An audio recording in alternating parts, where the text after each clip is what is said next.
is what for which you have been pursuing everything in your life.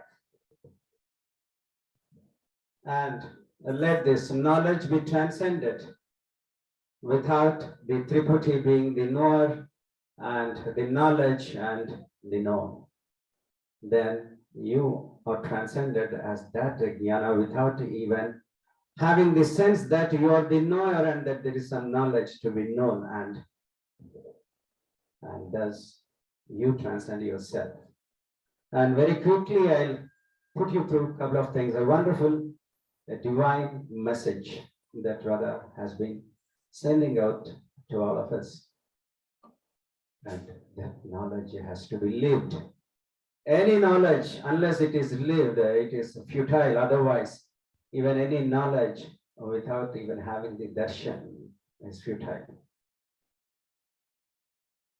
And we still are ignorant at times, because this world of Maya, this world is not illusion for you. I know you have heard so many times. You have read that this world is illusion. Isn't it so? And you may have memorized it just like a parrot. So you also start calling it that this world is illusion, but yet you are not able to be out of peace. If I have to tell you every day someone comes or someone calls me and says that this world is illusion, and then again says that my mind is very much bothered, I'm very tense, and they keep asking me, please tell me how to attain peace. And this world is illusion. If this world is illusion, how can your mind be tense? If you have known that this world is illusion, the world will have disappeared. And with the world, all it is the pain. Why are you so much worried? But the mind still is. You don't know. You don't know that this world is illusion. In fact, you have never experienced that this world is illusion. You are just mentioning that this world is illusion. In the morning, when the sleep has disappeared, and with it, the dream, are you worried about the dream? Are you worried that in the dream you felt ill or that you were even dead? While the dream was there, you were worried, you were ill. You were asking for a doctor in your dream, for some medicine. But in the morning, the moment you are not asleep and the dream has disappeared, you are not worried at all anymore. The Swapnavastha. Now you know it was a dream and you are not ill anymore now. If someone comes to me and says, I know that it was a dream that I was ill, but now tell me something. Where am I to get the medicine to get all over the illness? What will it show? It will show he is still asleep. It will show that you are still dreaming. The dream is still there. You are still living in the dream despite you woke up. This is what is called the parrot-like speech. That the whole world is illusory, has gone deep into the mind, but the false center. It is not a growth. We have heard the Upanishads, the Vedas, and the great lineages of the sages. They have been saying for centuries that the world is illusory. They have propagated the idea so strongly that those who are asleep and dreaming, they think they are awake. The whole world is asleep. But their misery or their pain shows that the whole world is real. Their anguish I'm not using the word you here, normally, which I do. And your anguish shows that the world is real. Now I come to, because Radha has wonderfully explained about the Guru Tattva, I'm not touching much upon it. And more specifically, the Vedavyasa, Bhagavan Vedavyasa, Krishna Dvaipayana, who has divided to be more comprehensible way for the Vedas to be understood properly, the knowledge that we start seeking to become known, that we absorb and we start living without even having the sense that we have the knowledge. So long you think you have the knowledge, you are still in duality, that you and knowledge are different. That never helps you. So the role of the Guru, let me conclude this very briefly. I'm overrunning the time because we need to be doing a lot of other things for the Pada Puja, and again, another couple of hours for the people who have come here, and then conclude things by 12. So let me very briefly talk about the role of the Guru, of course, which has already been covered by beloved Radhama. So the role of the Guru is to give you a glimpse of the real, this real what we have been talking now. Not a teaching, but an awakening. Not as a Bodhaka Guru. And the Guru is not a teacher. The Guru, because I'm going to tell you something which is very important. I'm not going to let you always to be in a comfort zone, which you know, which you always feel that, I have been putting you in a comfort zone, but you know what kind of a hardship that you are going with me. And I'm not a teacher. I'm an awakener. I'm not talking about this mortal life, that which has got a birth, which was not there before the birth, nor also going to be there after the so-called death. I'm not here to give you the doctrines. And if I give you doctrines, I become a philosopher. And if I talk about the world as illusion and argues and proves that the world is illusion, and if I discuss and debate, and if I intellectually give you a doctrine from the very spirit of the sense of the Indian Hindu context of the Guru, I am no more a Guru. I am not a master, I may be a teacher of a particular doctrine, a philosophy, but I am not a master, not a Guru. And I am not a giver of doctrines for you. I am not a giver of methods, which can help you to come out of your sleep. And that is why I am always a disturber of your dreams. I'll not let you sleep properly. Most of you experience that. You keep on pondering over a lot of things. Your sleep gets disturbed. And all your beautiful dreams get stressed out. And you start becoming anguish. You start feeling anguish. You start questioning me, you start fighting with me also. What Santoshi? And it is difficult to live with me, I tell you honestly. You can live easily with a teacher, but because he never disturbs you. But the teacher would rather keep on increasing your accumulation of knowledge, which is good. Unless you start living that knowledge, you will not really understand who a Guru is. So the Guru helps you to be more egoist. Sometimes I pamper all your misdeeds. And thus makes you more knowledgeable, and a teacher will help you to be more egoist. Your ego is more fulfilled there. Now you know more, you can argue more, you can teach yourself, but I'm a disturber. You'll get disturbed all the time. And I will disturb your dream and your sleep. Don't I?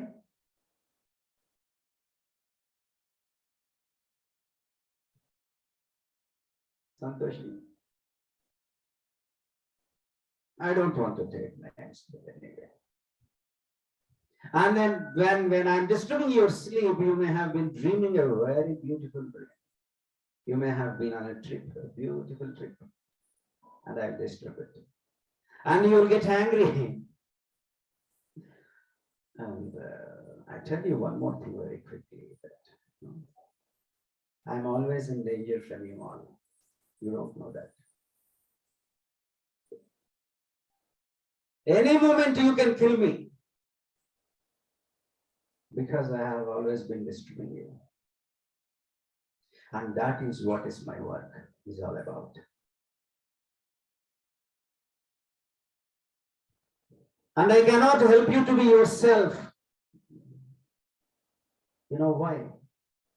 Because what you are considering yourself as itself is a falsehood. And I have to destroy that false identity. And it is not an easy process. It is very painful for you. And in the process of taking that pain, you will start also killing me. And you start hitting me hard. That is the reason why, unless there is a very deep love, this work is going to be impossible. A very deep intimacy with respect. Otherwise, there will always be hate. A hate in the name of the love. So I cannot allow you to be near me unless you have surrendered. It doesn't work without you getting surrendered. As long as you have all your notions, preconceived notions, prejudices, which have never been helping you anyway, why do you still carry them with someone whom you think can transcend you to, transcend you as him, the Almighty? So only with the total surrender can a guru work, because it is a spiritual surgery. And in the beginning, hell will be there, because your image will be shattered. Your expectations will be shattered. I'm not just going to get you do some puja or something, and then just give a couple of fruits and some good food, and then go back and you start again dreaming the falsehood that you have always been anyway doing. Going out and eating pizzas and burgers, or doing everything. So let me not take much of time, because we have a lot of other things to do. So just very quickly, so in India, in old days, there is one saying which most of you must not have heard. Acharya Mrityu. Because we don't talk about this, because Acharya Mrityu, this is not something which is likable. It means that the Guru is the death. And he is. He let you die your falsehood and let you start taking birth, as wonderfully mentioned, that Shri Mata, and sustain yourself as that eternal truth, this earth, that you hold within your chit, the consciousness, so that it results in the bliss, the ananda. And unless you trust him so totally, the surgical operation is impossible, because in the beginning there will be suffering.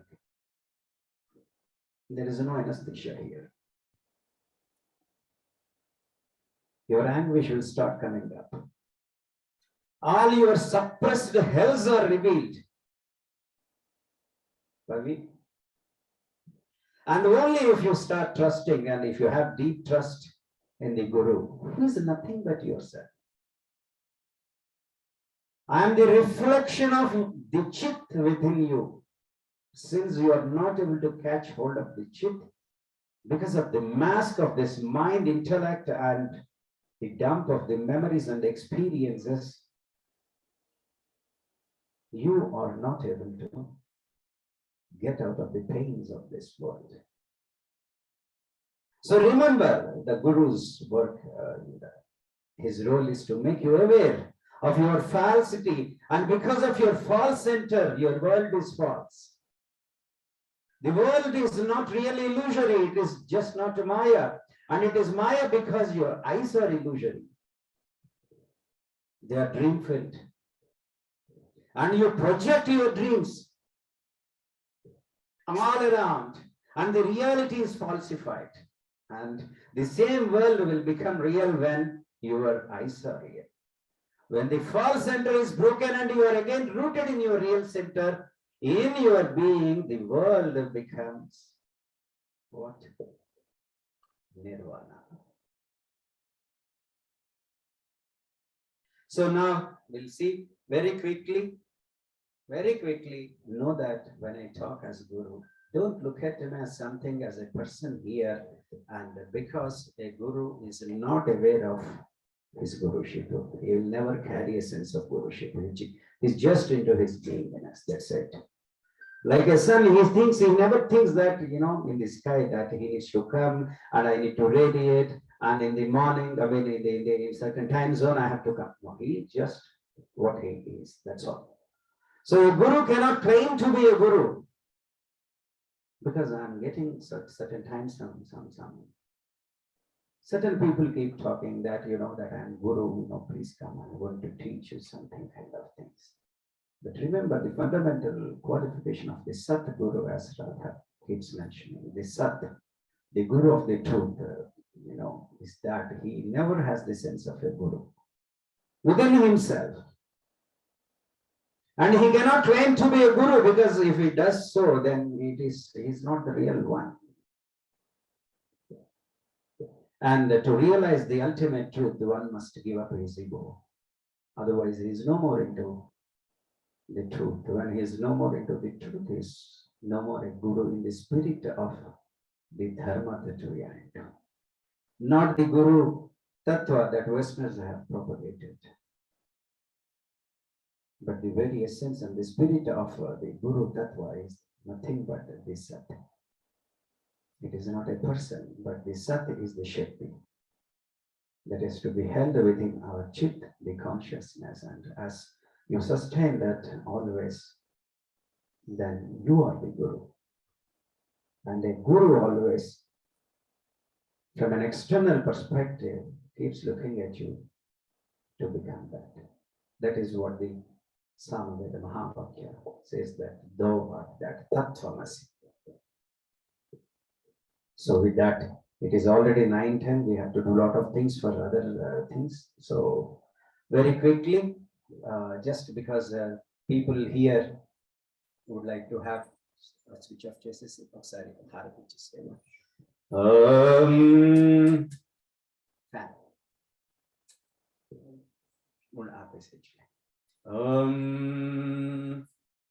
So let us now just do with a couple of minutes of the Sankirtana, the Jnana, Bhakti, Raja, Karma Yogas are the fundamental pillars.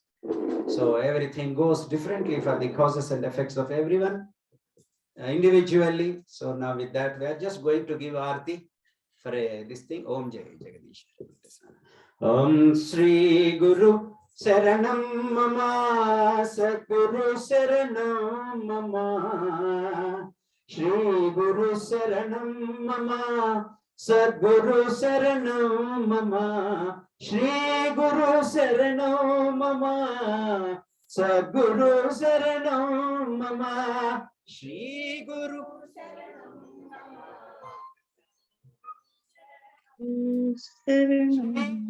Saranam Mama, Sadguru Saranam Mama, Sri Guru Saranam Mama, Sadguru Saranam Mama, Sadguru Saranam Mama, Sri Guru Saranam Mama, Sadguru Saranam Shri Guru Saranam Mama, Sadguru Saranam Mama, Shri Guru Sadguru